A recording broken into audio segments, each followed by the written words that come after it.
Do you think it is just money-driven, though? No, it's not just money-driven. He knows that if he comes lacking, Crawford gonna beat him.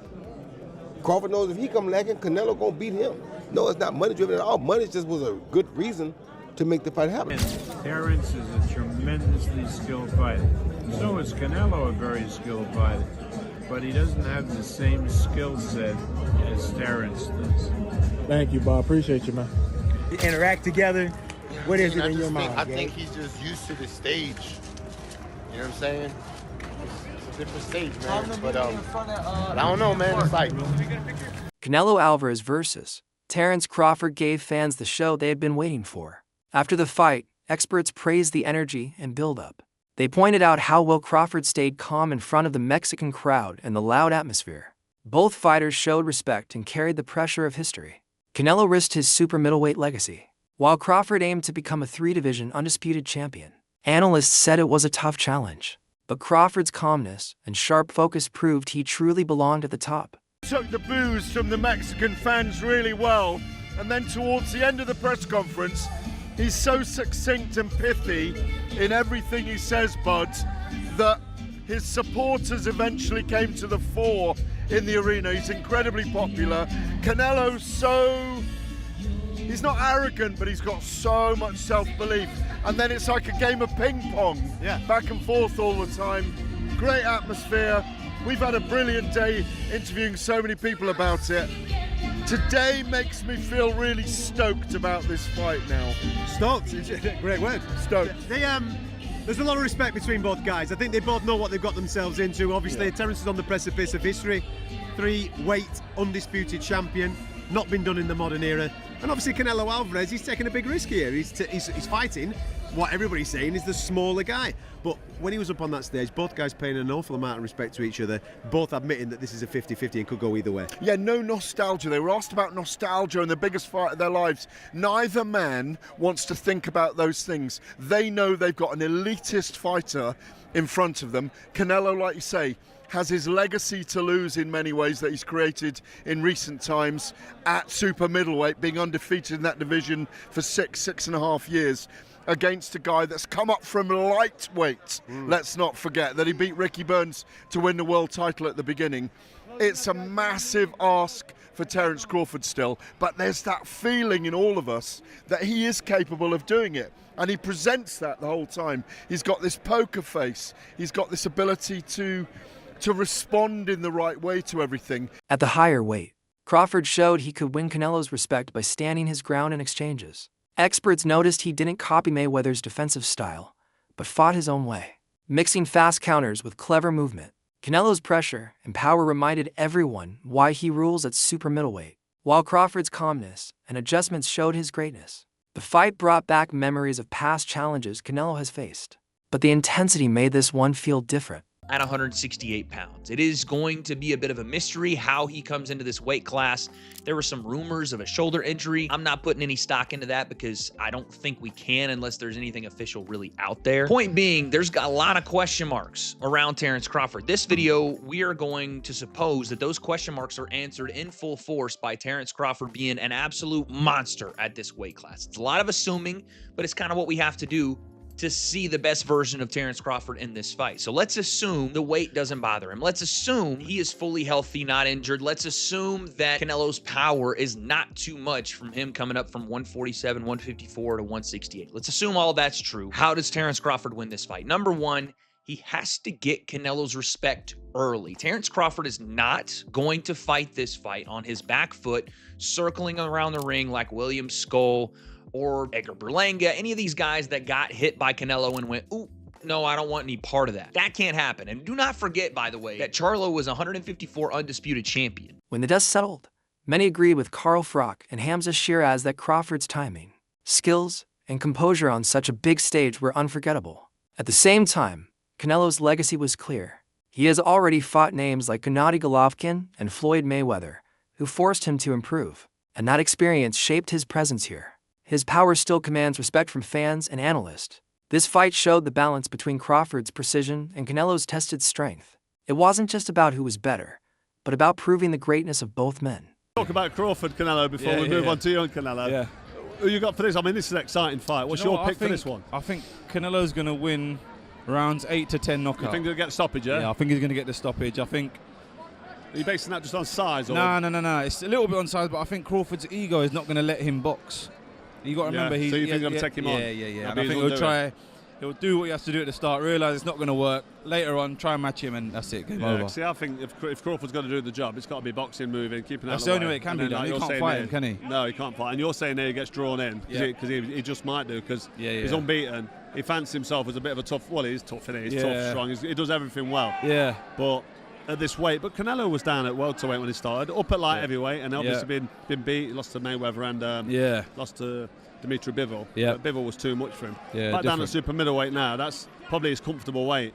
And you just think Crawford's just not big enough. Nah, I don't think he is, man. And the thing is, with someone like Canelo, you got to either throw punches in bunches like Bivol did, or you got to be there where he respects your power, like GGG and these guys. So it sounds a bit mad, but I don't think Crawford's got either or.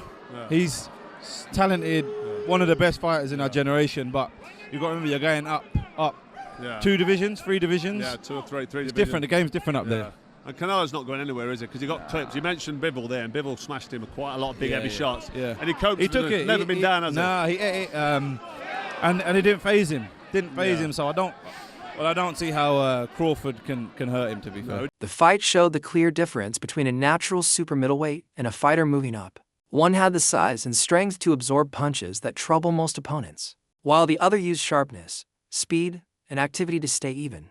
The exchanges were filled with power, timing, and smart adjustments from both sides, making the outcome uncertain.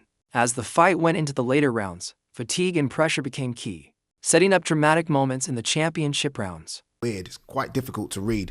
Canelo's not as difficult, but Canelo's just so much more experienced. And yes, they're going to look physically the same, but he's the natural 168-pounder. He's the one that's taken shots from guys that probably on a fight night weigh in nearly 200 pounds, and he's been able to eat those shots, eat them, right? I mean, we haven't seen Canelo wobbled since Miguel Cotto's brother wobbled him way back when, right? I mean, apart from that, this guy's taken shots off Gennady Golovkin. And anyone that can eat shots off Golovkin, I'm sorry, you've got my full respect because we know how hard Golovkin hits. What will Crawford's legs look like after a few rounds against Canelo? Like, Crawford's going to have to be active. One thing Crawford's got to understand as well, it's in Vegas. If you want to beat Canelo, you got to beat Canelo. A bit like Bivol did. You've got to make sure there is no arguments. It's all said and done. I did way more work. So Crawford's got to be busy. Canelo, we just know, isn't going to revert back to Canelo of 6-7 years ago. It ain't going to happen. So what Canelo does do is he tries to hurt you with one big shot now. He won't load up.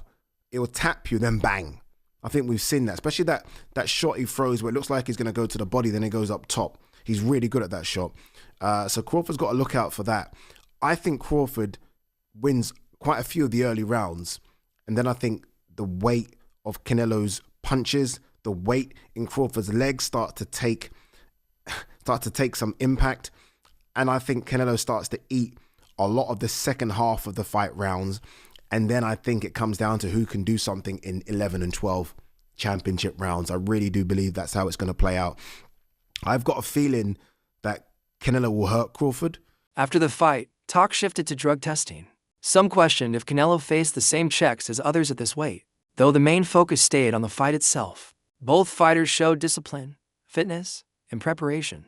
Crawford earned praise for carrying his skills into a bigger division, while Canelo's toughness, even against sharp punches, reminded fans why he has stayed on top for years. Still, doping questions lingered in the background, not as direct accusations, but as a common topic whenever Canelo fights. He's around a whole bunch of dope people, right? His whole camp, we all know 7 people's been busted there. So how and why is no one asking about if he's been dope tested for this mega fight, right? And that's what I've been watching for. And that's why, my interest is waning, my interest, because I understand that there's people who don't care. You know what I call boxing here, BTBG. Beat the black guy. That's what I call boxing. That's what I've been seeing for years, right? Example, who gave a damn when Devin Haney was cheated with Ryan Garcia? Full of dope, All they were doing is celebrating a win, was what they were calling it, with somebody doped. Bob Arum summed up what happened. Crawford showed his usual ring IQ, mixing offense with defense. Canelo, though slower than before, relied on experience. Observers noticed him pacing himself and using ring skills to set up power punches, instead of throwing nonstop. Crawford fought with the determination of someone proving skills can beat size. The fight reflected youth against maturity. Arum noted Canelo has changed, no longer the whirlwind puncher, but now a patient strategist. The atmosphere proved how used he is to the biggest stages. Are you willing to pick him over Canelo? That fight's gonna happen in September at 168. Well, it's a big difference in weight with Canelo and Terence. But if any fighter has a chance with Canelo, it's Terence. Terence is a super talent, and he has a real chance, despite the weight disparity, to beat Canelo. A real chance. Who would you favor, though? Or is it just 50-50? It's very hard because of the difference in weight. I would think that if I had to bet the fight, that I would bet Terence, because Terence has more skills than Canelo. But he's given away a lot of weight, a lot of real weight, so that matters. But again, Terence is a tremendously skilled fighter. So is Canelo, a very skilled fighter, but he doesn't have the same skill set as Terence does. Gabriel Rosado noted that Canelo's composure on the big stage was clear. After headlining major events for over a decade, he looked completely comfortable under the spotlight. But Crawford also proved he wasn't intimidated, showing calm confidence that matched the moment. Experience matters in high-pressure exchanges, and this fight had plenty. The fans saw the fighters not just battling, but performing with focus and poise under the brightest lights. I feel like it's leaning towards Canelo, man. Really? Yeah. And what gives you that feeling when you think about it? Is it just, is it the way he looks? Is it the way they interact together? What is it in your mind? I think he's just used to the stage. You know what I'm saying? It's a different stage, man. But I don't know, man. It's like I said, Crawford that dude. But I don't know, man. I think Canelo gonna get it. Is there anything that you feel like Terence is giving off that makes you feel like maybe the moment is too big, in your opinion, having seen it time and time again, or is it just a gut feeling you have? No, man. I just think, man, that it's just comfortability, like as far as weight and activity. Canelo's been active, and I don't know, man. It's hard to be on your A game when you ain't fighting over a year. So, especially when you fight top level. What makes it difficult when you've been out for a year? Because timing. What is it about coming back? It's just that timing. We're going up. It's that timing, you know what I'm saying? It's like... Richard Schaefer added emotional weight by reflecting on Canelo's long journey. From a teenage fighter to a worldwide icon, his growth was clear again. His frame at 168 pounds looked natural, showing how long he's ruled this weight. Crawford standing across the ring showed a different path meeting. Crawford's ambition to rise divisions was bold, while Canelo's years at the top proved his durability. The fight told both stories, the rising challenger pushing limits, and the veteran champion continuing his legacy. Good morning, weigh-in.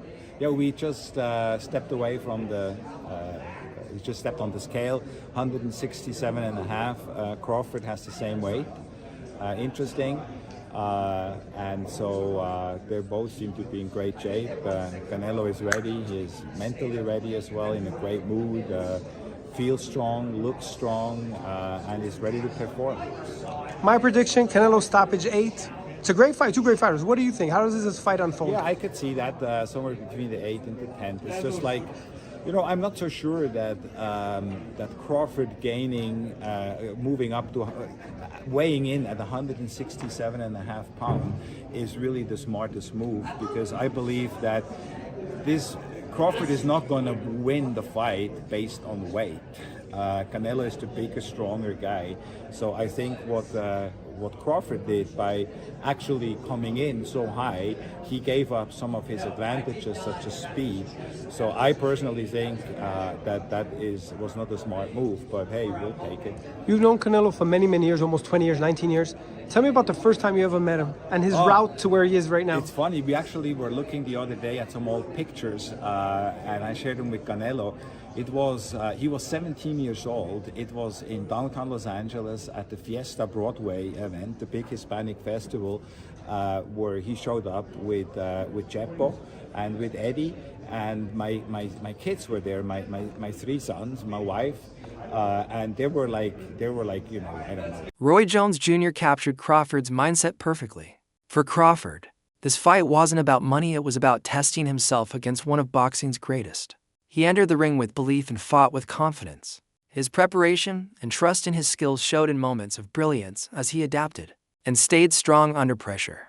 Jones said real greatness isn't just about fighting, but believing you belong at that level. Crawford's self-belief turned this fight into more than a spectacle, it became proof of his courage. And he brings that level of motivation. But do you think that it is just money driven though? No, it's not just money driven. He knows that if he comes lacking, Crawford gonna beat him. Crawford knows if he comes lacking, Canelo gonna beat him. No, it's not money driven at all. Money just was a good reason to make the fight happen. And you ask, why did he take Crawford instead of anybody else? Because this is the best money opportunity, but it's also a better situation if you look at the whole dynamics of it. Canelo gets to be the big guy. Yeah. In a fight where he can make the most money he probably ever made. Yeah. Why would you not want that? You understand me? So no, money only incentive, but why would I not take a fight where I'm the bigger guy? You understand me? And this guy is good, don't get it wrong, which is what gets you out of bed every day. This guy is the only guy in the four-belt era to be unified champion in two weight classes. If you ain't getting your behind up out of bed for him, then you don't get up out of bed for nobody. Yeah. Look, you talk there about Crawford being the bigger guy. Everyone's really... No, Canelo being the bigger guy. Sorry, about Canelo being the bigger guy. Everyone's really kind of hung up on the fact that Crawford's obviously coming up two weight divisions. But you've said before that he naturally walks around heavier than people kind of think, that actually it's not so much about him coming up, it's about the fact that he's not boiling down as much as before. So do you think the weight is as much of a factor as people are saying it is? No, I don't. I love guys like Crawford who follow a blueprint that I set. I set that blueprint to put in their heads that just because the guy's bigger don't mean you got to lose to him.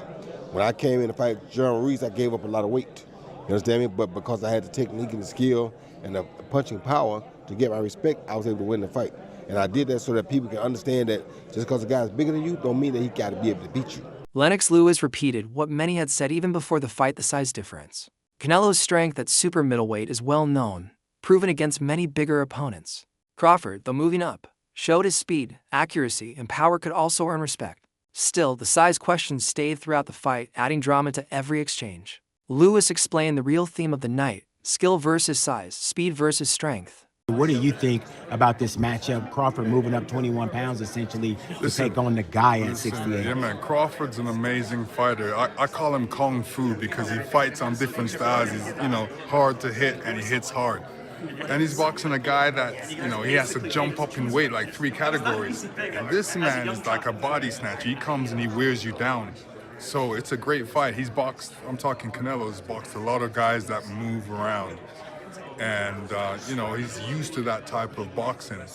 And he's used to guys that, try and hide. But this Crawford ain't going to hide from him. Crawford is looking to, put some punches on him and keep him at a distance. That's what I would do if I was Crawford. And then take his opportunity. I mean, I would say Canelo is not easy to hit.